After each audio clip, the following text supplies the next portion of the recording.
Hi guys, this is Baris Informative once again, and I have my new friend Finn from Belgium. Hey guys. Yeah, so he gonna tell us more about Belgium. Finn, what can we see from Belgium here? Belgium is a beautiful country. We have lots of diverse regions.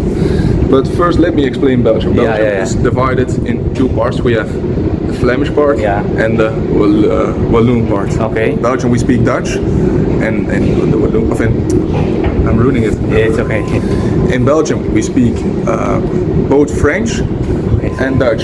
We actually speak two languages, Dutch and French. We're now in the northern part, it's called Flanders. We speak here Dutch. And in the south, it's called Wallonia. There we speak French. It's a whole history, you should look it up definitely sometime. It's really interesting. Yeah, it's nice. So how about the city center? What can we see from there? In Antwerp, we're right now in Antwerp. In Antwerp, we're famous for the buildings like the Maas, the Cathedral, called Boerentoren, literally translated Farmer Tower. Lots of great buildings, great views, but if you really like food, Belgium has many things to offer. It's we have French fries, the best in the world, probably better than the French ones.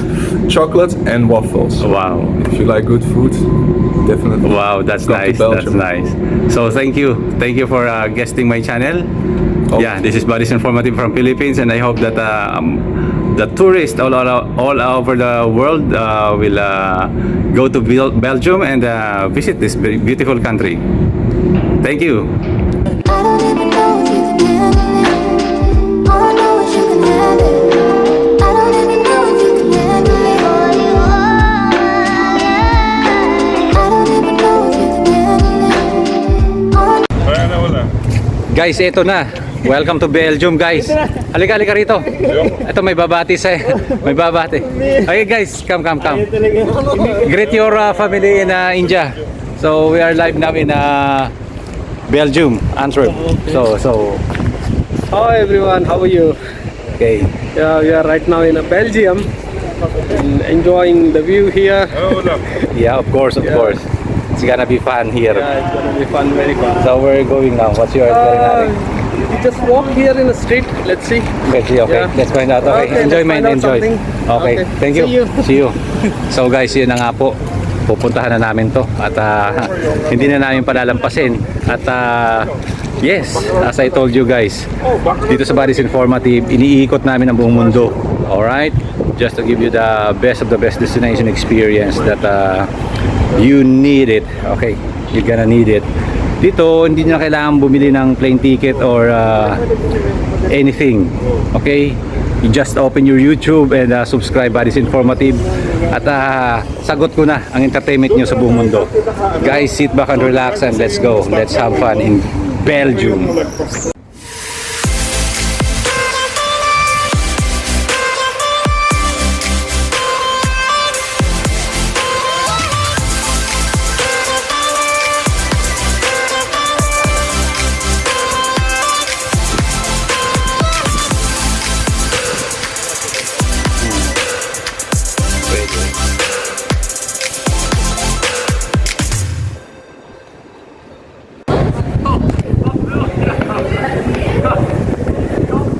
Guys, pupuntahan natin yung church nila. Pupuntahan natin at titingnan natin kung ano nasa loob doon. Okay? So dito sa Belgium, makikita nyo sa mga al-fresco din yung mga restaurant nila. At tayo naging lucky ngayon dahil may cameraman tayong napakatikas. Kaya sige, sit back and relax lang kayo dyan at mamamasyal tayo dito sa Belgium, guys. Okay? Hey, it's me.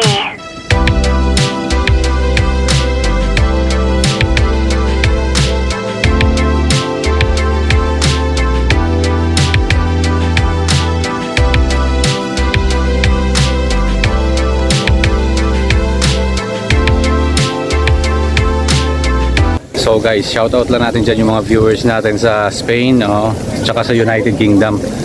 Sa UK, yung mga nag-asikasa sa Baris Informative nung pumunta tayo doon. Okay, at saka sa buong Pilipinas, of course, na nanonood ng Baris Informative. Every time, every now and then. So guys, ito na nga. Nakikita nyo naman yan, di ba? So ito, Dito banda, nandoon yung mga restaurants nila. Okay?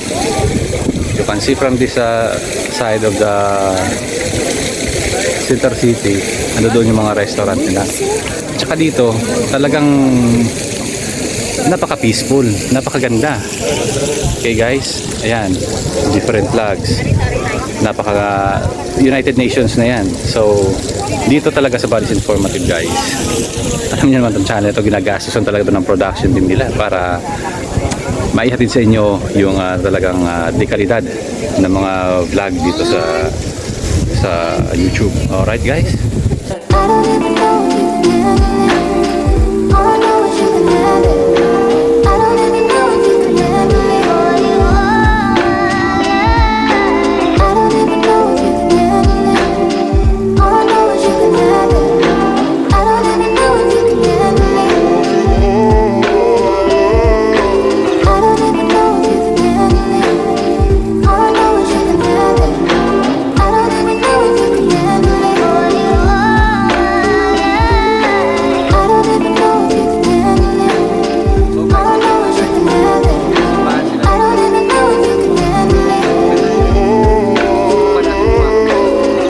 Tayo kapag may simbahan sa mga dako ng mundo ay talagang hindi natin palalampasin yan. Tayo magbibigay pugay at respeto sa ating Panginoon. Ganyan ho ang Bali's Informative. So let's go guys, we'll find out what's inside this church.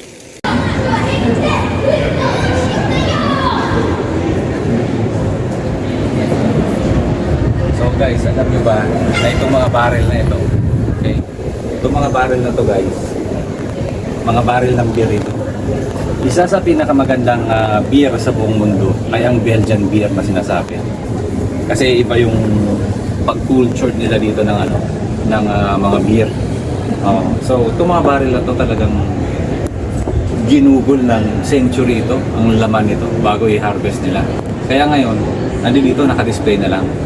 Pero guys, Belgian beer is one of the best beer in this planet Earth. Hey guys, this man is from Serbia. We just met here in Belgium, and anything you can say in this beautiful place of Belgium, my friend? Yeah, this is a place definitely you want to come and see. The Europe is something special, and you need to come and live it. Yeah, Try it. This Belgian chocolate there. Belgian chocolates, Belgian beer, chocolate. famous. Beer, Also. yeah. Famous. Cafe beer. Yeah, okay. So, thank you, my friend, for your Thank you. guesting. Nice to meet you. Nice to meet you, my friend.